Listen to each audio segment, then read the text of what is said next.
Flappers were women who were tired of being in the background. Flappers took control of their independence. During World War I, women were being pushed into the workforce while the men were in combat. As a result, many women liked working and being able to provide for themselves and their hobbies.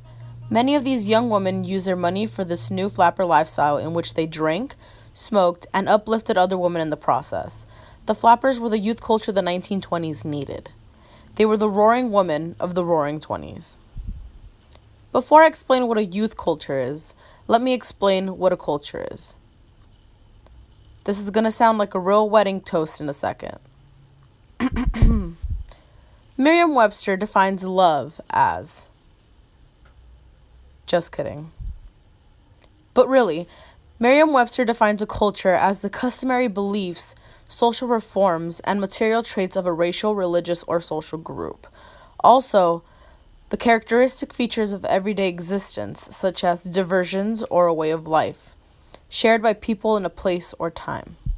In this case, a youth culture would be the way of life of the youth generation in that time, including what the youth did and believed in throughout their everyday lives.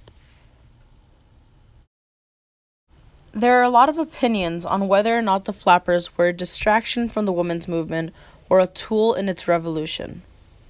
For example, in The New Woman, Changing Views of Women in the 1920s by Estelle B. Friedman, historian and professor at Stanford University, she introduces her essay with this, quote, "In his suggestive article, What Happened to the Progressive Movement in the 1920s, Arthur S. Link analyzed the legacy of the pre-World War I progressive coalition of businessmen, farm groups, labor unions, and advocates of social justice.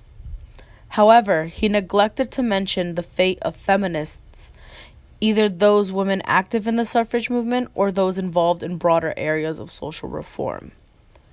Despite Link's inattention to women reformers, the question he posed about the progressive movement in the 1920s should be asked of the women's movement as well. What happened to feminism during the decade after the political goal of suffrage had been achieved?" End quote. Essentially, this introduction gives off the feeling that Friedman would argue that the flappers actually gave a voice to the women of the 1920s, thus enhancing the movement. She goes on to speak about how women felt liberated now that they were working, although they were left with a sour taste in their mouths once they were being pushed out of their jobs, since the men were back from war. Other sources, such as New York Times Flappers by Jessica Kerwin Jenkins, describes these flappers as less of tools of a revolution, but rather more like a decoration of the times. For most of the article, she describes the crazy life flappers had. Quote, "They shared an edgy ambition and a taste for immoderation that led them crashing through the public psyche, sometimes brilliantly, sometimes not, but always on toward emancipation, or at least onto the next great party." Unquote. This truly shows the opinion that the author had about the flappers of the 20s, which was one of a party girl. Additionally, in a piece named The Rise of the Flapper by Miss Solania, she describes the flapper as, quote, "Being a flapper wasn't all about fashion. It was about rebellion. Flappers did what society did not expect from young women." Unquote.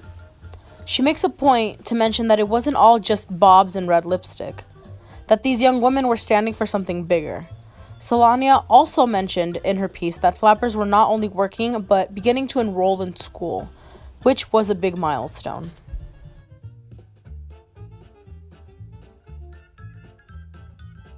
Although very unique and important, this flapper youth culture is not different than others in the way that they managed.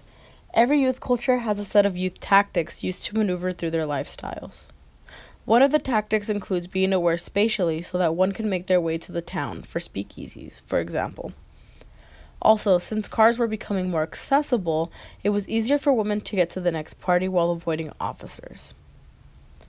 This youth culture also strengthened their bond and movement through symbolic means. For example, the flapper era was the birth to many new slang words. Them gams on Louise. Her legs are like the stock market. They go up, up, up, and up forever. bifurcated, drunk. We got bifurcated at the gin joint and wisely invested all of our money in the stock market, whose roaring performance will surely continue to the 30s, 40s, and 50s. The cat's meow, a person or thing that is extremely excellent. America's economic performance is the cat's meow, I tell ya. Giggle water, any drink with alcohol. Oh, God, I just lost everything. I'm ruined. I need me a giggle water, and quick. Dewdropper, a young unemployed man who sleeps all day. What malarkey. Now everyone will think I'm a no-good lollygagging dewdropper. Applesauce, an expletive. Another means of strengthening their identity were in the beginning of Flapper magazine, where articles about what it meant to be a flapper were being published. While flappers were also beginning to break barriers, there was a sense of fear within the older generation of the 1920s. There was a moral panic amongst many. Because their image was a risque one, it was easy to categorize them as hoodlums. For these young women, the speakeasies were a break from the mundane life. This newfound freedom broke the cycle of marriage for the young. Less women were getting married and having children at a young age as they discovered a new life outside of the routine. Although, through the process of commodification, flappers went from moral panic to another themed party. Throughout the years, flappers became a part of the mainstream and not an idea of taboo.